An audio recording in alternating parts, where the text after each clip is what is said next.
Alright guys, so in this tutorial I'm going to show you how you can create a Turnitin student account without a class ID.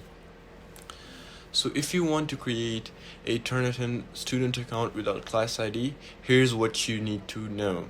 So unfortunately you cannot create a Turnitin student account on your own without a valid class ID or an enrollment key.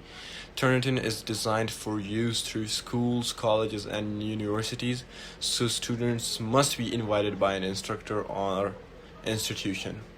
But I'm just gonna show you how you can do that easily. So if you want to do it the best way, how you can do is just go to login as instructor or student.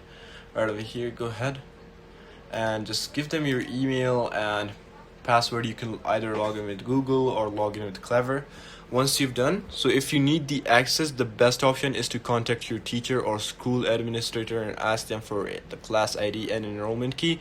Alternatively, many institutions provide Turnitin access directly through learning platforms like Moodle, Canvas, and Blackboard. So the short answer is no, you cannot create a Turnitin student account with a class ID. If this video actually helped you out, I'll see you soon in the next one. Until then, goodbye and peace out.